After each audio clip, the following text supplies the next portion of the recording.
Mookie Great, thank you so much. Hey, we're saying hey to you, Mookie Great. A great morning to you, Mookie. Precious Ikedi, saying good morning to you. Precious, I told you to reduce the volume, please. Turn down the volume. All right, Baker. That's Baker Miller. Play TV, kill your giggles on the background. It's on. Thank you so much. All right. Thank you so much, Miller. I really appreciate that information. Okay, Dr. Pounds is talking about microphone here. What's happening to the microphone? Please, can you check? Okay. Thank you, Ogba. Mic check the mic. Mic, check the mic. Microphone, check the microphone. That's good. That's a good one there. All right, we have Andrew greeting me. We have Samson mostly saying good morning. We're saying good morning to you, Emeka. I'm back. Dr. Pounds, thank you so much. He said it's okay now. Okay, thank you so much, Dr. Pounds. We can now allow Michael to come. Good morning, Michael. Good morning, Michael. Public holiday. Yeah. Why are you not at home?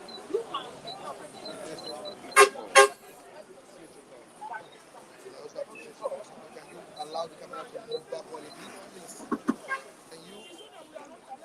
I'm not supposed to be saying all this online. I need to do that. All right, Michael. The game begins. Indefinite strike. And I think that NLC, TUC are not going back to this move. That was the time the NLC and TUC and at the end of the day, I think we came to solve it. Here they are saying that October 3, Nigeria join on strike.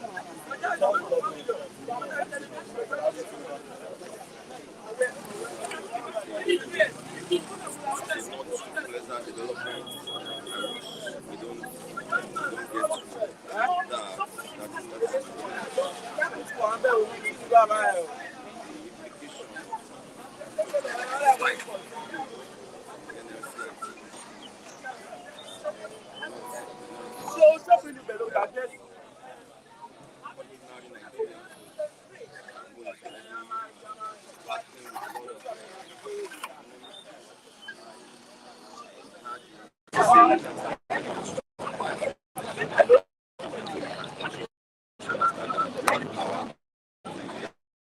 for now, it's already dwindled and stockpiling food. It's going to be a very serious challenge for most Nigerians now.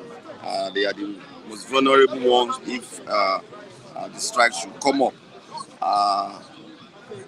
Nevertheless, I think government over the years have not been responsible enough to ensure that NLC and TUC do not opt for this strike action. Over the years, These guys believe that that is the only language government understands. Unfortunately so, I mean sadly so. We shouldn't be getting to this point.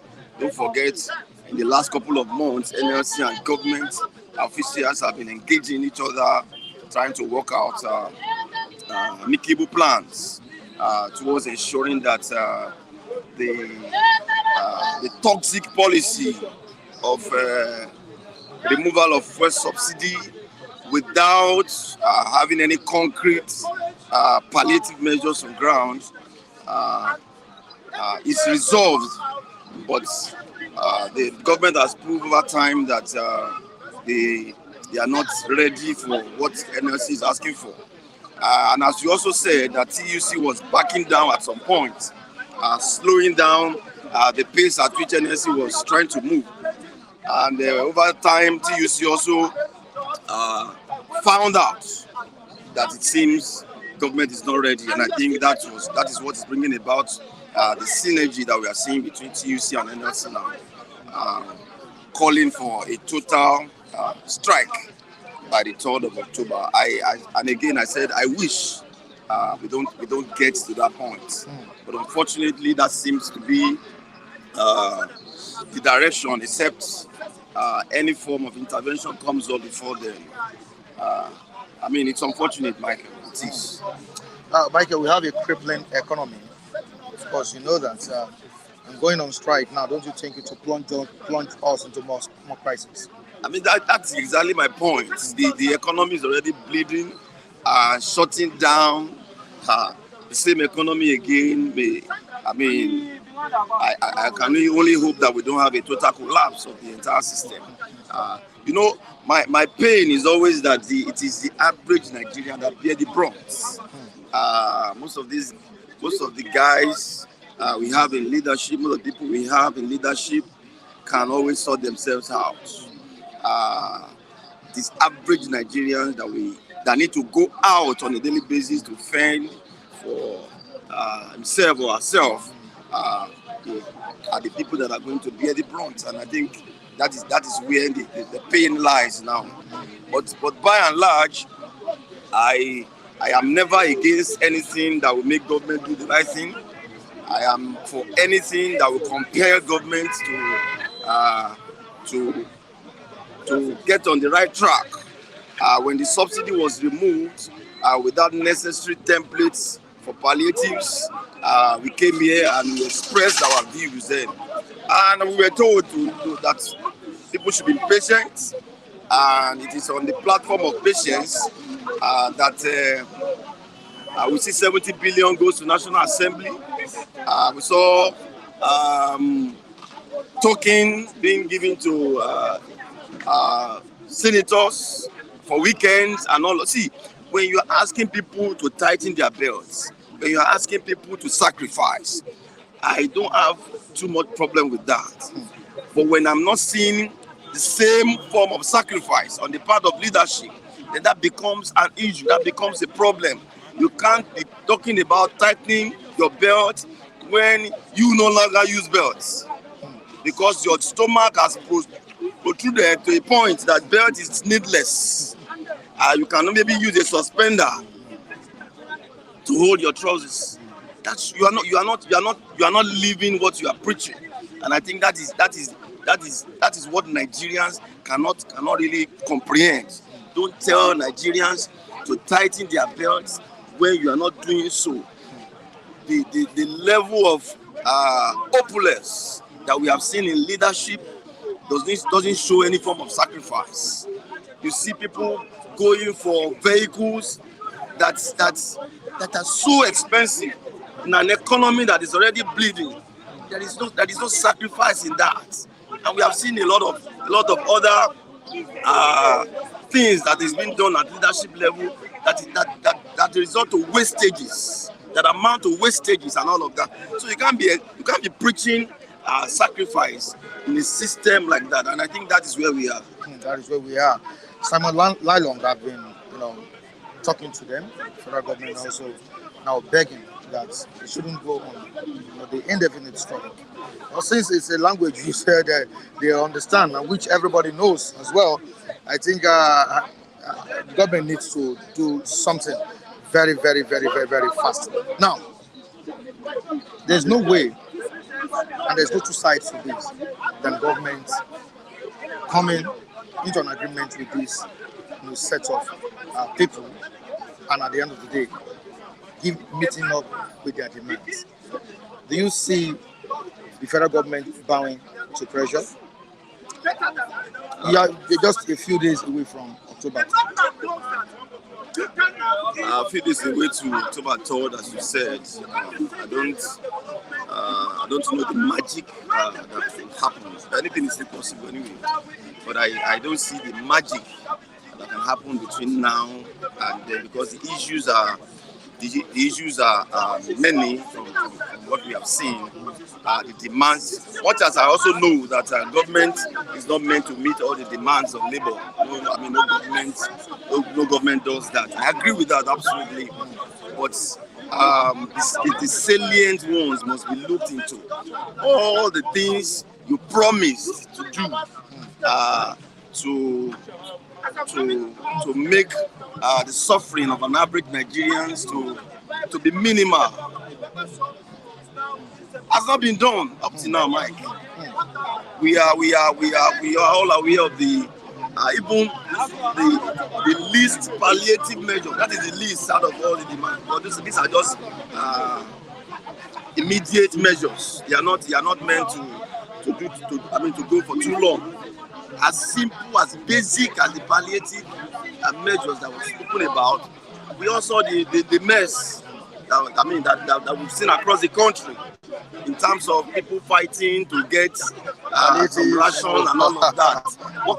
The things that cannot even sustain them for a day or two. Yeah. People are scrambling to get it, and I think that was not what was promised to the leadership of Labour before now. So I understand that the medium terms and long-term measures are also being worked out. Government is talking about the Port Harcourt refinery coming on stream by December and all of that. We are all aware of the state of our naira this time. Naira is about 1,000. 1,000 naira is about $1 as we speak. Even 1,000 plus. And that has translated into high costs of production, living, high costs of living. People are coughing out what they don't even have now. I mean, that's a paradox. So that is where we are now, and government cannot continue to say, wait, we are working. There are things you respond to immediately, and there are things that can wait. When the fire is on a building, there is nothing like wait. There must be an immediate response at that time. You cannot tell me that because you have good intention for a patient that is to undergo surgery, you cannot just open up a patient without putting what will bring down the pains. Even though you have good intention for that patient, you are going to lose that patient. You are going to lose the patient as a result of the pain. So there's a limit man can bear pain. There must be a limit, and I believe there is. So government cannot continue to tell the people to wait. Why they are not waiting in terms of what gets to them. And I think that is the situation now. That is the situation. Let's quickly move down to Oshodi Apapa Expressway, where the governor of Lagos State, Babajide Sanwo-Olu, told the truckers in the touts and the taxis to vacate that place. After the order given by the governor of the state, this report resumed yesterday. They flouted the order of the governor of the state. They are back, and they said they are daring the governor. Come out and tell us to leave this place. But the question I ask is that after the governor told them to leave that place, did he provide another place for them, to go about their operations or their activities, their businesses? That's the question I'm asking, Michael. Thank you, Mike. What is happening in Apapa Oshodi Expressway uh, is what I would call a cartel. There is a cartel that has bedeviled that environment over the years. These things didn't start today. Over the years, people have been able to constitute a cartel within that environment that has made lives unbearable, both for even the truck drivers and even people that are living in that environment generally. Um, they will flout the governor's directive because over the years, government have not demonstrated that they are serious. You can begin to count how many government officials have been in that corridor to give one instruction or the other. I remember the last administration, even the vice president was there at some point, if you remember, Mike. And I mean, when people like that come around, you will see some resemblance of sanity. And as soon as the person departs, they get back to their old ways. And that has been the pattern. So the issues around that corridor is so complex. Are they above the law? Security agencies are part of this issue. Wow. We have LASMA, we have police, we have military guys that have constituted one form of checkpoints or the other. I mean, trucks that should have moved under few hours can be in that corridor for 2 weeks. It's an environment I'm familiar with, so I understand what I'm talking about. So so unnecessary bureaucracy is within that corridor, and what is fueling it is corruption. People just set up all kinds of restrictions within that environment that is making life unbearable for both the truck drivers and even the people living around there. And government has not demonstrated seriousness as far as I'm concerned. Government has all it takes to put that place in order. But why hasn't the government of the state achieved it? You said government has every power to put things in order. Yeah. But the government has not been able to achieve this. You talk about there are powerful people behind all these things, right? Yeah. Now, why haven't the government achieved it? That's the issue. Because don't forget that there's always gridlock, constant, regular gridlock on that road. What's the problem? Can't the governor take a drastic decision? You know, there was a time they even came up with having private parks, designated parks that was to be allotted for truck drivers so that they move off that road, and they will be called. There was a system of calling them when it's their turn to go into the ports and all of that. Go and find out what happened to that system. You will just see that they will comply with it for a few 1 or 2 days, and before you know it, they are back on the road. Because it is not about having a law, it's about enforcement. When enforcement of any law fails, the law is as good as dead on paper. So it is the enforcers of those directives that are messing things up. If they are serious today, whatever the governor wants will happen. So it's not an issue as far as I'm concerned. You have all it takes to put everybody in order. So if you are not doing it, why won't they dare your directives? They know you can only back and you cannot bite. Government should be able to back and bite at the same time. That is what put people in check. I think that's what to put stop to that rubbish. Very simple. All right, let's move down to Zamfara State, where the state government and the federal government are having this kind of field concerning the negotiation with bandits. I don't know if you were here yesterday. Did you speak yesterday? Yes. Yeah, you spoke yesterday. Okay, you spoke about the issue as well. Okay. Now, what's like Lee said yesterday? Lee said there's nothing wrong in having a dialogue with bandits. There's nothing wrong in negotiating with bandits if certain solutions or certain Yeah, solutions will be found to the issues ravaging that state or a particular region. Do you support what Neye said in terms of negotiating with bandits to restore peace to a particular state or to a particular region? Negotiation is not bad in itself, but you negotiate from the point of strength and not from the point of weakness. Uh, Even powerful countries across the world sometimes do negotiate, probably to get their citizens out of captivity and all of that. So, negotiating with bandits in itself is not bad, but it must be done. It must be done from the point of strength. However, you know what has been going on in that environment is becoming embarrassing. When states, as far as a state, and federal government uh, uh, having uh, issues in terms of we didn't ask you to negotiate. You two, you are negotiating and all of that. The government should be speaking with one voice, whether at local, state, or federal level. They should have harmonized whatever they want to do.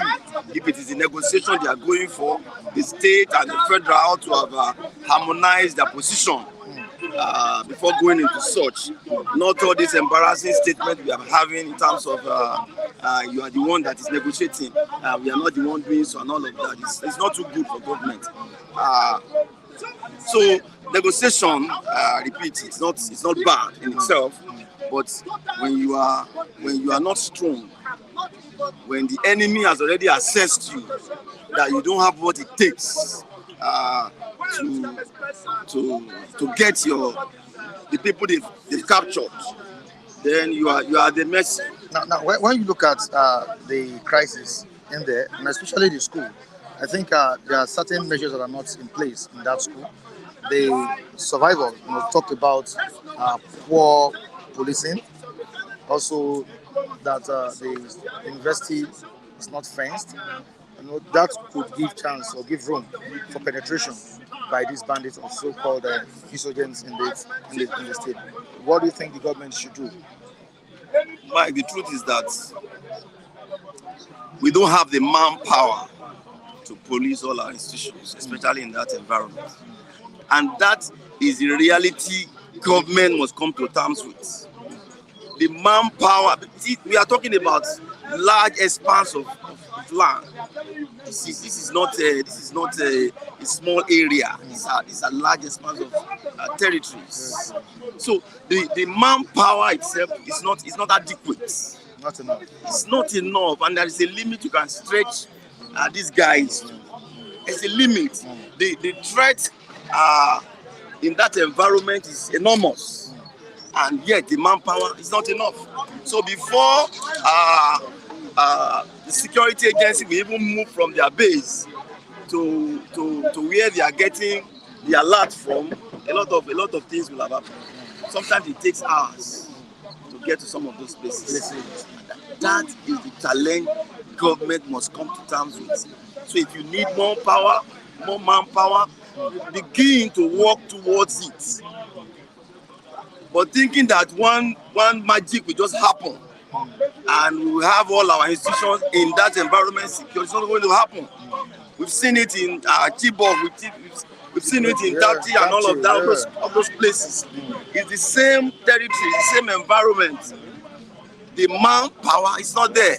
And government should not pretend about it. Like they say, that was the third time they will be experiencing such attacks. Now let's quickly move down to federal government's move to boost operations with attack helicopters, that's to boost army operations with attack helicopters. My own take now is that, or my own take, my take on this issue is that it's not all about getting helicopter for the military.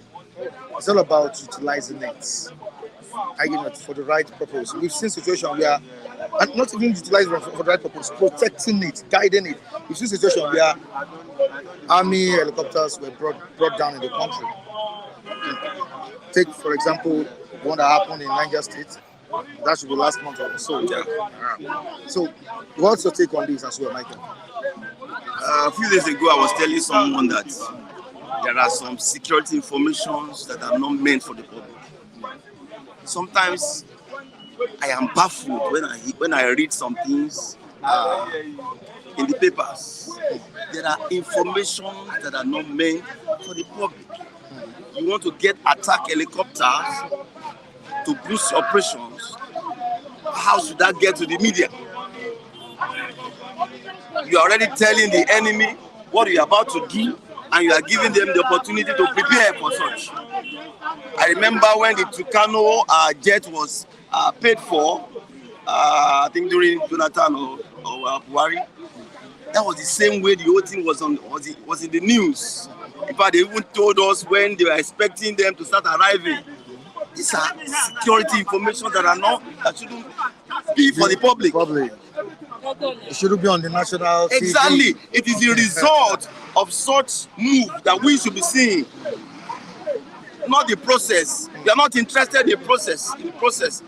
You are even exposing your tactics when you do that. I am not a security person, but I know it is not too healthy when you show the process. These are security information that are not meant for us. Get your attack helicopters. Who cares? Let the country be secure. That is what we are interested in. That's what we will be seeing and be commenting on that. Fine. Let's see the outcome. They've been able to stem the tide now, not the process. We are not interested in the process. There are security information that are not meant for us. Wow. That's great. Before I go, would you like to wish the Muslims and the Nigerian Muslims a happy Maulud? To our friends all over the world that are Muslims, I want to wish them happy Maulud. Today is public holiday here in Nigeria. I don't know if the same across the globe. We celebrate with them. I wish them well. Thank you so much, Michael. Anytime. Thank you for coming on board. Charles, good morning to you. How are you doing?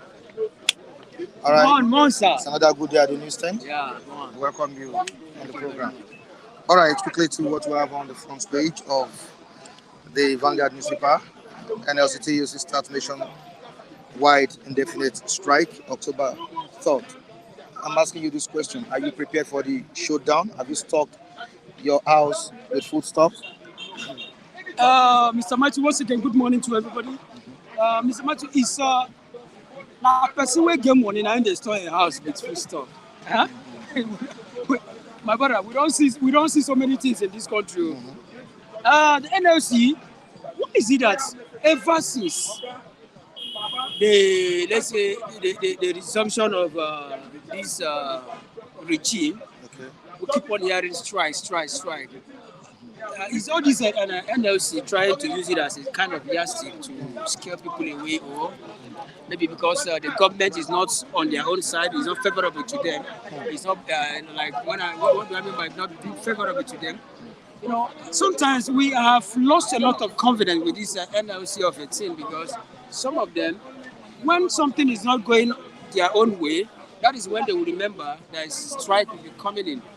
And believe me, most of these people, if at all the government are doing something that is favoring NLC, like giving them money, my question is this: the strike they are clamoring, whatever they are fighting for, is it for the interest of the whole Nigerians or for their own personal interests?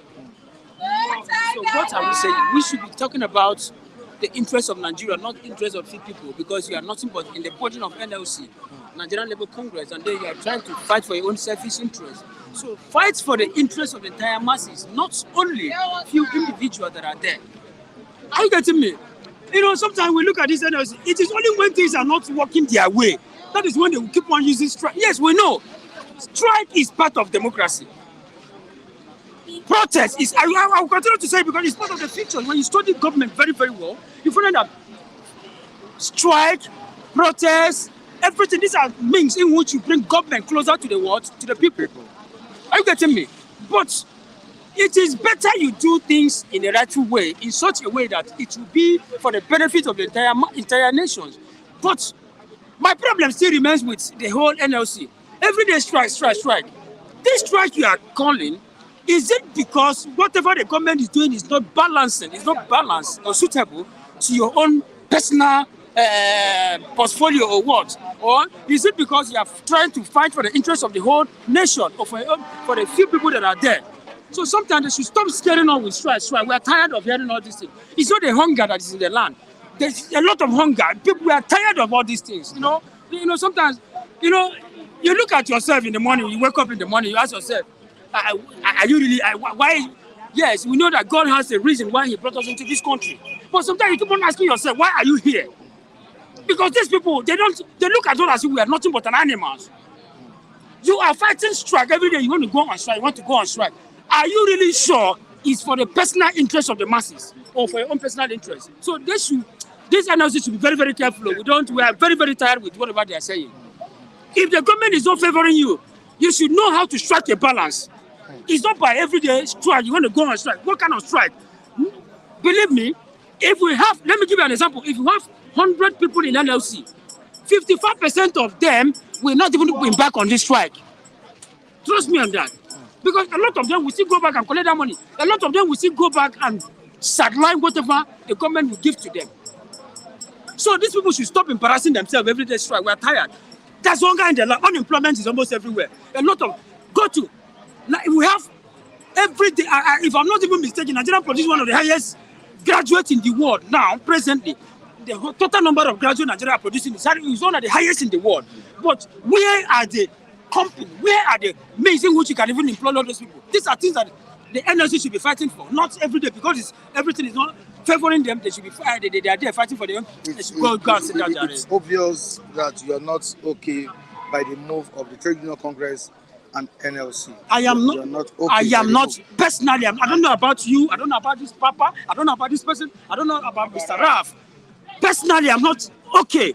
NLC should go and sit down. We are tired with it. They should not scare us. Raf has always said it that it's not. He doesn't have. I don't trust them. He doesn't trust them. They should go and sit down. Especially this Ajero's administration. Ajero's leadership. He doesn't trust. Honestly speaking, we are not happy in this country anymore. We are not happy. I understand. Seriously, we are not happy. I understand. Yeah, but they've mobilized their men, and they've said there is no going back on this one.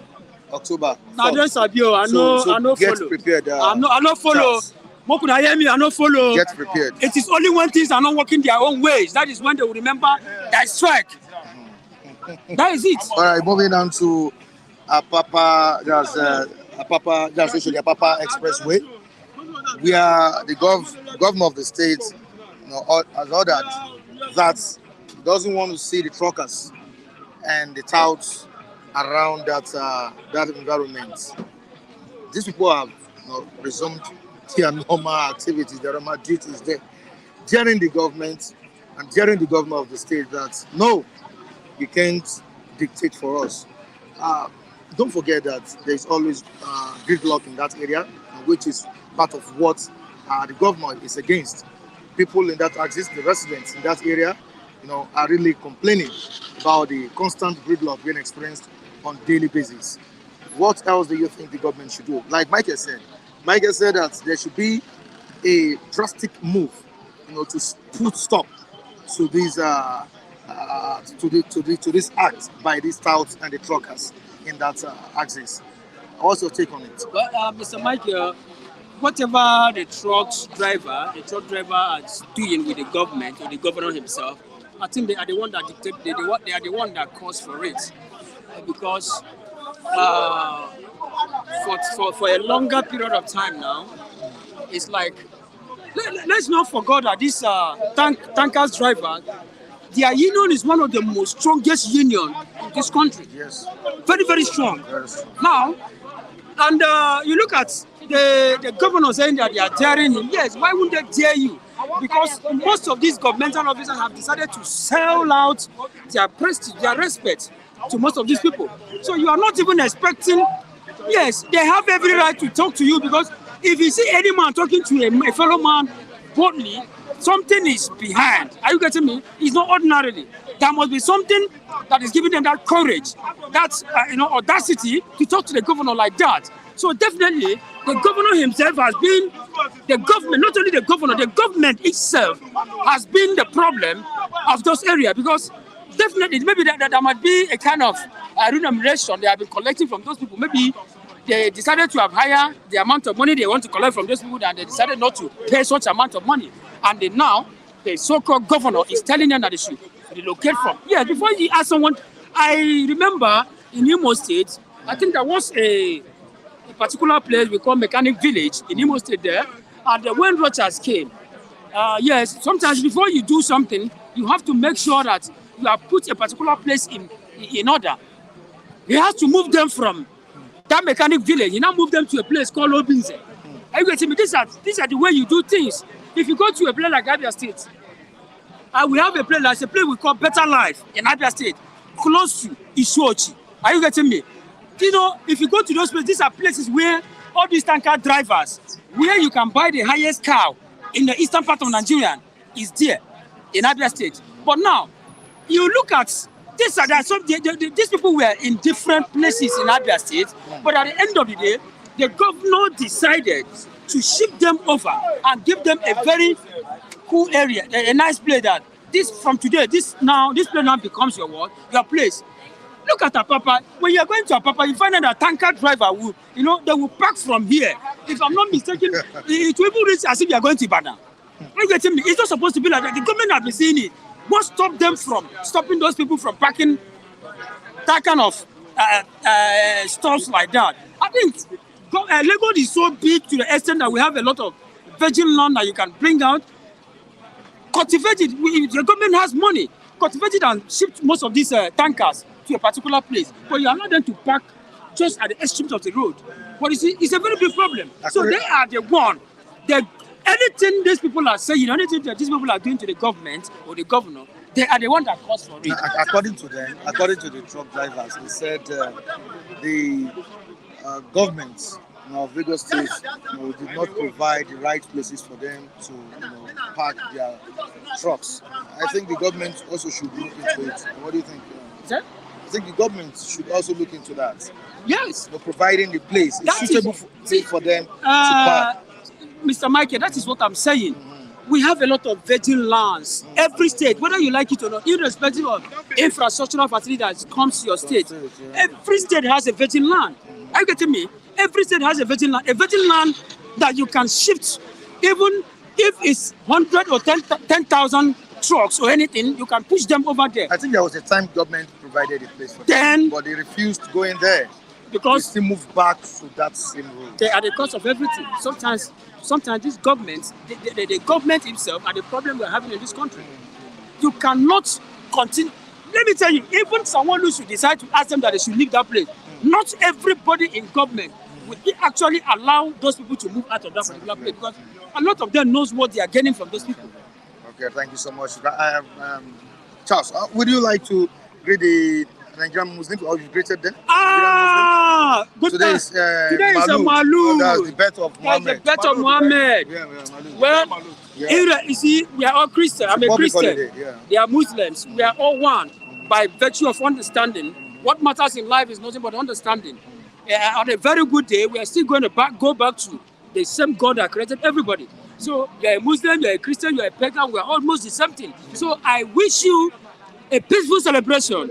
We are waiting for our own Muki Great, Taiwo. Good morning. We greet you. Stop and chop. Able Professor. Good morning. We still have other reviewers there, not only Muki Great, Taiwo. That is it. They can be of benefit to you guys. No, all of them. I love all of them, seriously. Good morning to you. All right, thank you so much. Thank you so much, Charles. I appreciate you. Quickly to So good morning. Raphael. Happy Eid Malud, Mike. I wish you the same, Raphael. All our viewers, happy Eid Malud. Muhammad was born 630 AD. True or false? No. The beginning of Islam. True or false? No. The birth of Muhammad was 630 AD after Christianity. After Christ may have ascended into heaven. 630 AD, that was birthday of Muhammad. The very day they born him, give birth to him. So subtract and know how many years the man would have been if he's still alive. Now what I'm trying to say is that I'm not going to forget all our Christian and brothers viewers. They are very important. Muslim, Muslims, sorry, Christians. No, Christians. I will throw away my salute across. Okay. All of you Christian brothers that are viewing us, happy Muhammad birthday. The only thing is that we need peace from them. We don't want fight me, I fight you. Then again, to my man, a Muslim man, a Muslim friend, a Muslim brother, a Yoruba to the core, and he's a good Muslim. He's still living in the city of David, Israel. He stays there. His name is Akim Olasuko. He's a good Muslim. Hajia Halima, she lives in California. Hajia, happy birthday to you. Hajia Jumrat Fatibelu, happy Muhammad birthday to you. Kazim, that stays in Maryland, you said you are coming back if Tinubu wins election. I've been waiting for you since. You cannot even call me. Now one for you. Happy Muhammad birthday. Yes, Kazim. Many of them. Oga Cole. Is it Muslim? Oga Cole is like, he's a Muslim. He has come here one day. He visited us. He came. He came. He works with American military. He's an army in the USA. The wife, the daughter, everybody, they work in the military over there. So, happy birthday to Mohammed. Only that I don't think he can hear me because that one don't go. He don't die since. So, happy birthday, everybody. Mohammed is celebrating today in the realm of the spirit. No meaningful dialogue with government. That's what NLC, TUC, have said this morning. Front page of Nigerian papers. And they've mobilized their men for the October 3rd strike. Not just strike, indefinitely strike.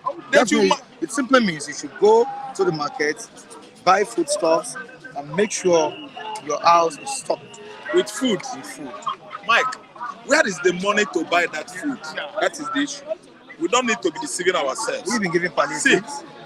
Palliatives? Oh my God. Mike, during the era of palliative, you and I stroll from here to your office. Palliative was from London, America, all over Asia. They contributed money. Yeah. They were the one that gave us palliative. No money. Then let me tell you now, who has money to stockpile food in his house? Now question mark, where they there? Nobody. Are you listening to me? Because of fuel increase, food stocks, they are very, very expensive, Mike. As I'm talking to you now, it's killing. I'm weeping for fellow Nigerians. Because no money to stockpile food at homes, various homes, due to inflation, due to high rising cost of what? Essential commodity, rice, perishable goods like tomato, fresh one. Are you listening to me? To buy stock, food stocks that will give you a pot of soup, you are spending 7, 8, 10, 12,000. Maybe I told you. Yeah, and that is when you go to Imbo. When you go to Imbo and Agege, where all these commodities are cheaper. Not over here. Not over here. If you go to Oba, they will ransack all your pocket and you go home empty pocket. I'm telling you, those women, I don't know what is wrong with them. Everything is on the high side. So, Mike, let me tell you, we are talking about NLC agreement with federal government meeting that has hit rock already. And they promise us indefinite strike. Please, do you know what I have to the NLC union? Please promise us definite strike. Definite, meaning absolute. Clear strike. I think you understand. Don't use the word indefinite because you have never touched the definite side, which is fulfilling your promises, behaving like labor union, as it is in Europe, in America, Asia, and other part of the continent. Just do the normally definite strike. Please remove indefinite. Because why? You have not been a truthful union. Like a high school attitude that has eaten up your heart, your liver, and your brain since 2015 still lingers. You are still not being truthful to Nigerians. Labor is gone. See, let me tell you, Mike, everything in Nigeria is gone, let alone labor. A Jerome that you know that has been bought since. If there is no bagam inside his account, that man would have embarked on strike since. So it's simply because of the Arrange, no prayer in his mailbox. Baga, bam, jagam, ba, a lot from Lai Mohammed, ba, from so person, bagam from Adam Ochomole. Mind you, I was a comrade. I headed that union before you. So take this one, manage yourself. Don't disrupt this business. That's Adam Ochomole. I love Nigeria in total. You must not scatter Nigeria. That's Adam promising the labor problem. I'm trying to reenact what is happening at the back door. Here on the camera. I'm telling you, Mike, I don't have faith, single one, on Nigerian Labour Congress. Are you listening to me? Even if Nigeria is a production country today, we are producing. It is the Labour Congress that will do the laborers well. They will give those expatriates companies that come to produce in Nigeria ultimatum, guidelines, what to do to what? Nigerian laborers. But which company is producing? None. The ones that are producing the labor over there are conniving with the so-called elites, the Nigerian laborers. What? Juicy payments. They are giving them stipend. Imagine Wahoo. If those dangerous, monstrous machines there cut your hand, amputate you, you are gonna. No compensation because they align with police, they align with federal government, they align with Lagos state government. They are not treating Nigerian laborers well. See, let me tell you, Nigerian Labour Congress should go back and do its homework well. They should start from grassroots. Do you know what I mean? Go and rectify issues with production companies, the little one we have in Nigeria, and make sure that you treat Nigerian laborers well. Their payment should come up. It is not the companies, the Indians, the Pakistans, the owner of the company that should do it. It is NLC. Go and consult with your counterpart in Ghana. Ghana Labour Congress, GLC. They will teach you. You don't know how much a laborer earns in Ghana. They have been worrying me, many friends on Facebook. Have come, they show the picture, they show everything. You will work at the port or in Kumasi, Accra, blah, blah, blah. This is your payment in dollars. Oga, I am not coming. I don't know anybody in Ghana. I won't do what? I won't come. I don't know you. Huh? You cannot go harvest somebody's organ. That is what is going on in West African region. I don't go. You can't lure me because of juicy job. Let me see that how my labor union in Nigeria will work on the payment they are giving us in Nigeria. Thank you. They pay you well. Good. That is for you in Ghana. Nigerian Labour Congress should go back to their house. Perewu, TUC, market women, have meeting, do the needful, instruct the CEOs, the employers, the company, labor union, to make sure that every production company in Nigeria, they are paying Nigerian laborers well. Let their payment be juicy. Forget federal government. Nothing good can never come out from Nigerian government. That's right from day one. Nigerian government stopped being Nigerian government since 1970s. When this Obasanjo people call Obasanjo that is ugly, Obasanjo was not ugly. Obasanjo was not ugly. When he was ruling in those days, he imposed this UPE, Universal Free Primary Education. Companies were paying well. Schools, no fees. You don't pay school fees up to university. It lingers till 90s. The kind of stipend they are paying to UNN, in those, is it not 25 naira, 26 naira? Federal universities. That one isn't school fees. But today, Oga, some schools in the southwest have was shut down because of what? Increase on school fees. Federal university, why must we be paying such money? Students, for that matter, federal universities.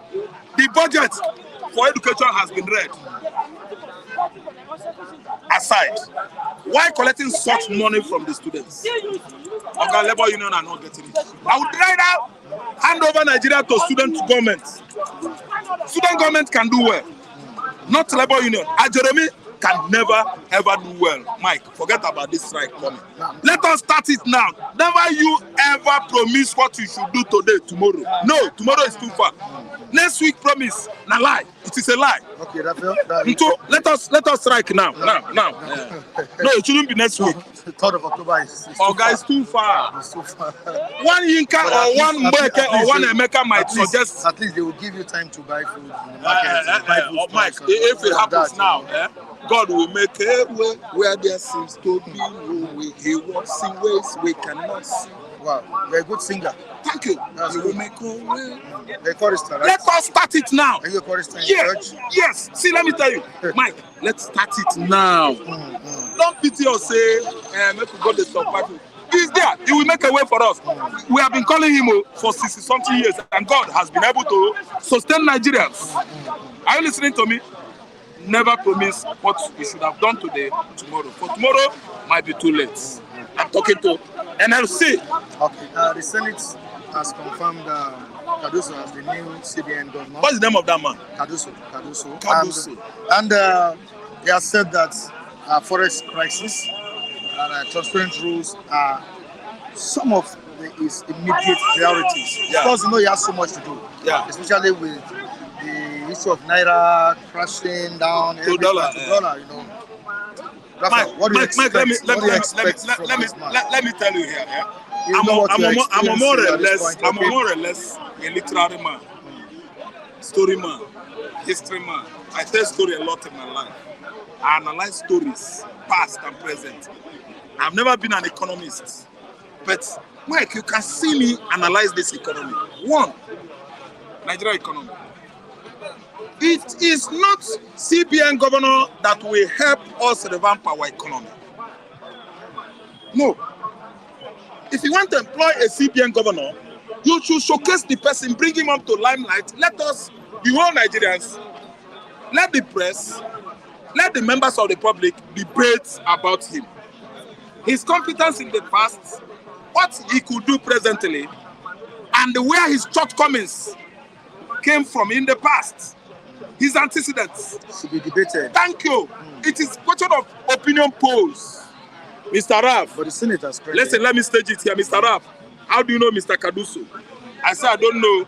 Can you give me a brief, description of his profiles? You go talk, blah, blah, blah, blah. I will tell you my opinion.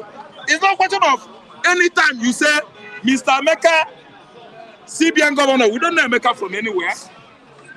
If you say Mr. Elumelu, we will say yes. He managed UBA. He did this in Asia.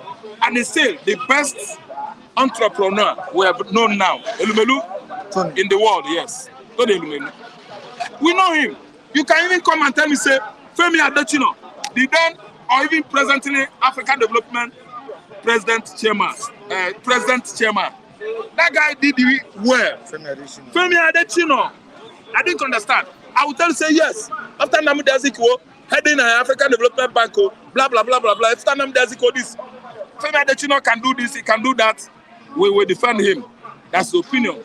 Nigerians' opinion. And from there, if they count on our opinion, they will go and debate it in the House, both upper and lower legislative chambers. If it is Femi Adesina, they should give him. And we find out that Femi is going to do well. Who is Cardoso? I don't know Cardoso. So, Rafael Mbechina analyzing the CBN governor, how he could revamp Nigeria economy to the level of helping dollars to stoop low before Naira. I think that's going to be a bigger task. And if it is a smaller, task for me, I'm going to fall into serious fallacy, or you call it omission. Because I don't know Cardoso. But what I know is that employ people at CBN who are economic giants. You have Elumelu, you have Patu Tomi, the managing director, Lagos School, Business School. You see what they put it, Lagos Business School. Oga, Naira having an edge over dollars is a business. Dollars stooping so low before Naira should be a business. Then we have people like Adesina, we have people like Sarah Alade from Abeokuta. There are many of them.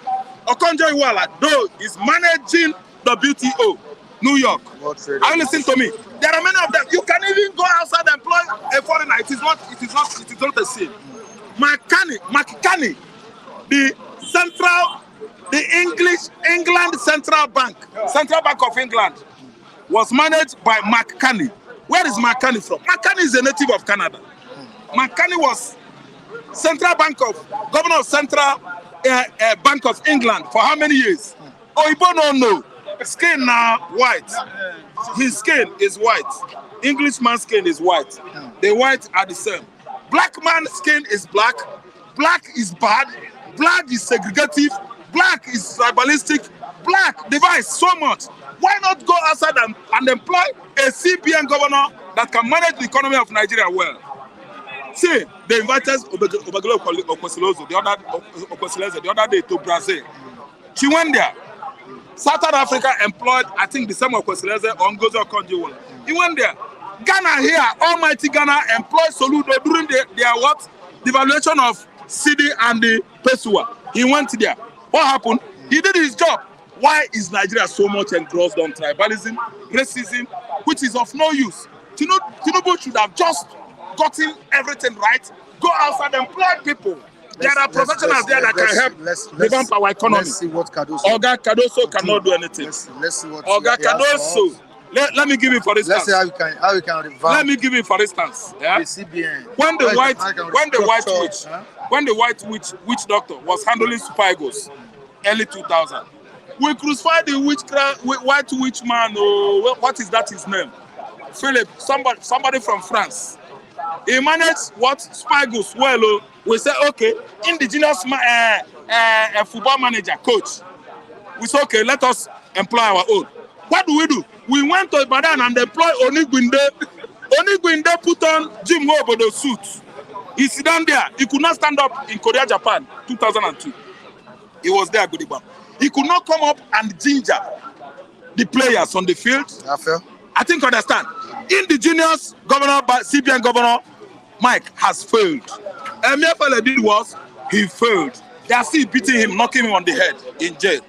His past performances. If Emefiele failed, does it mean that Cardoso is likely a failure because Tinubu contracted him, employed him based on compensation. Okay. Are you telling me as if I don't know Tinubu? I know Tinubu right from 1999. Raphael, let's move down to Oga Tinubu. Papa Expressway. Thank you so much. Yeah, we have so much gridlock. Don't worry. On daily basis. Gridlock. Where is it? Papa solution is on my finger now. My suggestion is to you. Can you give us thank solution? You so much. Solution to told them to vacate. Thank you so much. Okay. The governor telling the businessmen at Papa, all those truck drivers to vacate their position is nothing but tyrannical. He is a tyrant. The easier way, I repeat it, listen viewers, to what? To decongest a Papa vehicular grid or traffic jam is what? To dredge River Niger and empty it into Atlantic Ocean. Dredge Onne, dredge Calabar Seaport, dredge Akwa-Ibom, dredge the whole ocean, the whole port in the southern Nigeria. So that cheap ocean vessels will be bringing in containers from Europe, Asia, everywhere to southern sea. And Nigerian port, Apapa port, will be decongested. Why are you questioning me this morning when I know that the solution is on my finger? Tinubu knows quite well that if they dredge the whole ports, seaports in the southern Nigeria, Apapa story will be 18 of the past. Apapa gridlock will be 18 of the past. Ambode suggested it. They knock Ambode on the head because they know what they are benefiting from Apapa congested port, whereby you have over 2 million jam-packed containers uncleared, paying them demurrages and are cutting away the money home, all of them. The suggestion, the problem is solved about Apapa gridlock. As simple as A, B, C, D, E, F, G, H. And that's what listen now. That's what I'm saying. That's what every Southeasterners are saying. All right. They congest Apapa by dredging Warri, dredge Uyo, dredge Calabar, dredge River Niger. Let Igbo man have free access to importation and the exportation of his product. All right, thank you so much, Raphael. All right, we've heard from some of our contributors today, and I hope you enjoyed today's program. Tomorrow is Thursday, where we'll be bringing you another edition of this program with a different topic entirely. Michael Adekule is my name, and I say thank you so much for joining us. Please don't forget to subscribe on the sister channel, Flip TV Plus, FLIP TVPLUS, Flip TV Plus. For good content, for latest stories, information, please subscribe on that channel. Thank you so much for joining us. We appreciate you guys for watching us today and for saying good morning to us here as well. All right, bye for now, everyone.